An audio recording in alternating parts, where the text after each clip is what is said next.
কুষ্টিয়া ইবি থানার স্ত্রী হত্যা মামলায় স্বামী আব্দুল আওয়াল ৪২ এর যাবজ্জীবন কারাদণ্ডের আদেশ দিয়েছেন আদালত। একই সঙ্গে ৫০,০০০ টাকা অর্থদণ্ড অনাদায়ে আরও ১ বছরের কারাদণ্ডের আদেশ দেন।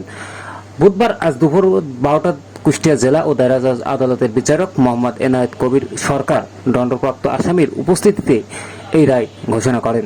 সাজাপ্রাপ্ত আব্দুল আওয়াল ৪২ কুষ্টিয়া সদর উপজেলা হরিনারায়ণপুর কুন্ডুপাড়া গ্রামের বাসিন্দা আব্দুল করিম মেয়ে বিশ্বাসের ছেলে।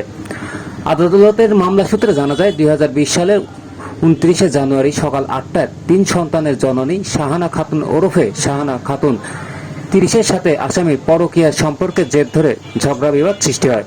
নিহত শাহানা তার স্বামীর পরকীয়া প্রেমিকাকে গালি দিয়ে এই অবৈধ সম্পর্কের প্রতিবাদ করে।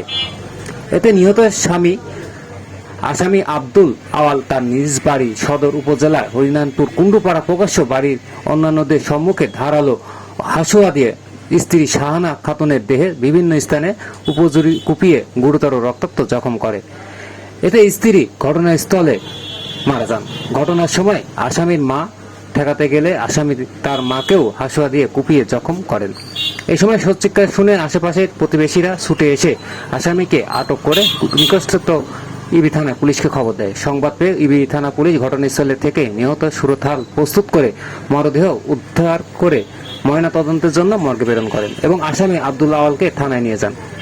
এই ঘটনায় নিহতের বড় ভাই ঘটনার ওই দিনই সদর উপজেলার উত্তর মাগুরা গ্রামের মৃত আব্দুল জলিলের ছেলে মোহাম্মদ শফি উদ্দিন বাদী হয়ে আব্দুল আওয়ালকে একমাত্র আসামি এজাহার নামীয় আসামি করে ইবি থানায় হত্যা মামলা দায়ের করেন।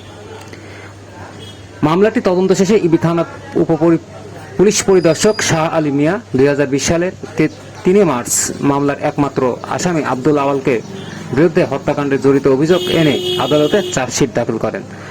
ঘটনার সত্যতা নিশ্চিত করে রাষ্ট্রপক্ষের কৌশলী অ্যাডভোকেট খন্দকার সিরাজুল ইসলাম জানান, ইবি থানার এই স্ত্রী হত্যার মামলার অভিযুক্ত আসামি আব্দুল আওয়ালের বিরুদ্ধে আনীত অভিযোগ দীর্ঘদিন সাক্ষ্য শুনানি শেষে সন্দেহিত প্রমাণিত হয় তাকে যাবজ্জীবন কারাদণ্ড সহ ৫০,০০০ টাকার জরিমানা অনাদায়ে আরও ১ বছরে সাজা খাটার আদেশ দেন।